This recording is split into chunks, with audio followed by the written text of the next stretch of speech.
तो प्यारे दोस्तों देखिए, मैकेनिकल इंजीनियरिंग में suppose you have clear interview.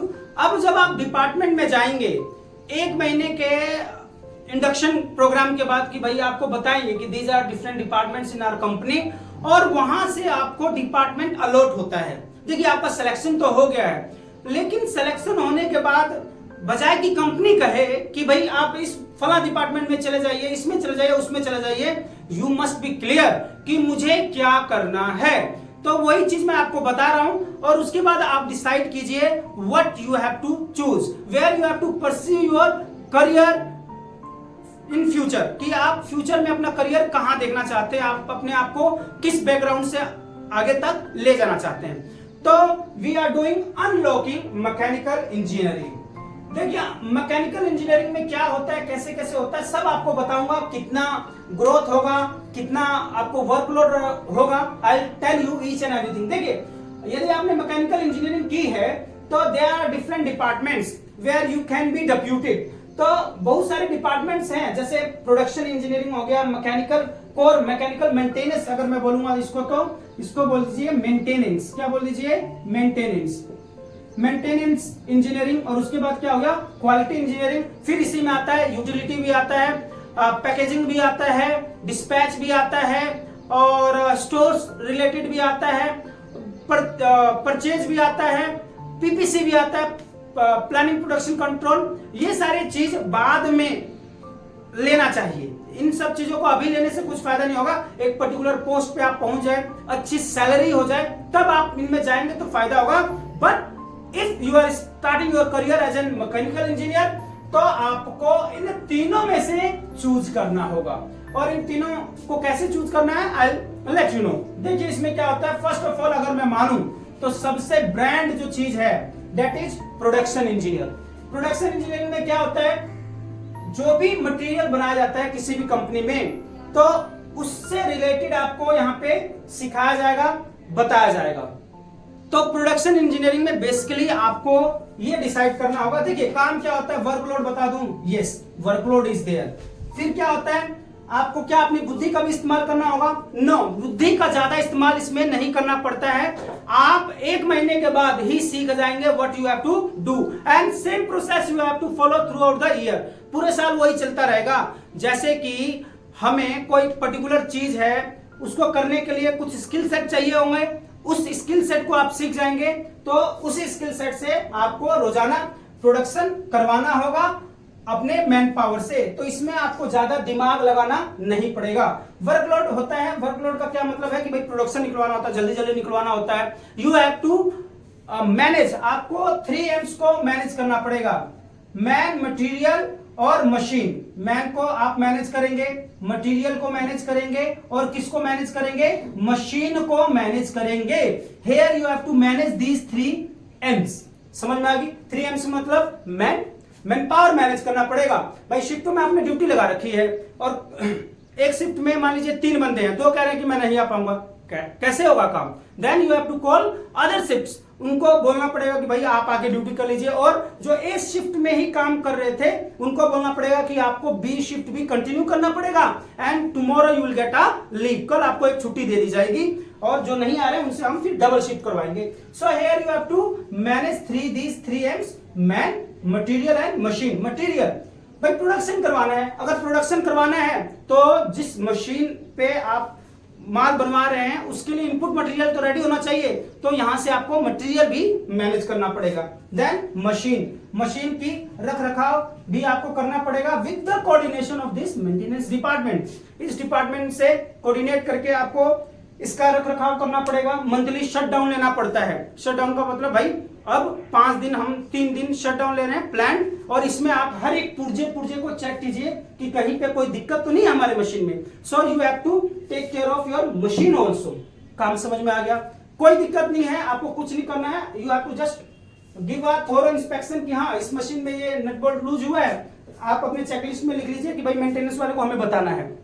तो इसमें आपको ज्यादा बुद्धि का इस्तेमाल नहीं करना पड़ेगा। You have to work as a team, you have to work as a team, and you have to manage all these 3 M's। अब आ गया मेंटेनेंस में। मेंटेनेंस में खोपड़ी लगती है। मेंटेनेंस में क्या दिमाग लगता है कि यू हैव टू थिंक कि भाई अगर कहीं पे ब्रेकडाउन आया है तो what are the possible reasons, what are the causes, कहां से ब्रेकडाउन आ सकता है।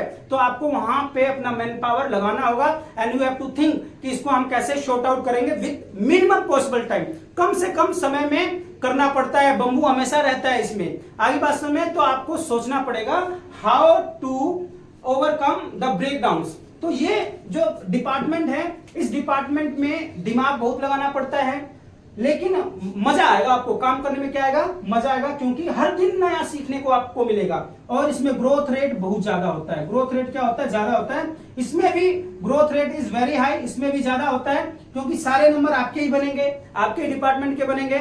यदि प्रोडक्शन निकालना है तो भाई सहायता इन्होंने भी की है, सहायता इन्होंने भी की है, लेकिन जब नाम आएगा तो आप सबसे फ्रंट फुट पे होंगे कि हाँ भाई इस डिपार्टमेंट का प्रोडक्शन सबसे हाई होगा, ठीक है ना। ऑल्दो इनका भी नाम लिया जाएगा, बट जो प्रोडक्शन इंजीनियर्स होते हैं they will get all the credits. आगे बात सुन ले, तो मेंटेनेंस में यदि आपको भविष्य में कंपनी दर कंपनी चेंज करके आगे बढ़ना है तो आप ये वाला जरूर चूज कीजिएगा। इस वाले में आपको कोई टेंशन नहीं होगी।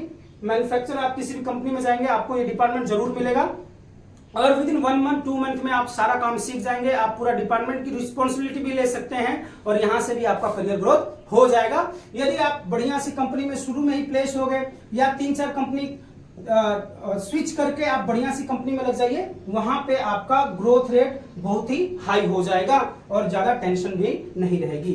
देन दिस द क्वालिटी, ये बहुत ही इंपॉर्टेंट डिपार्टमेंट है।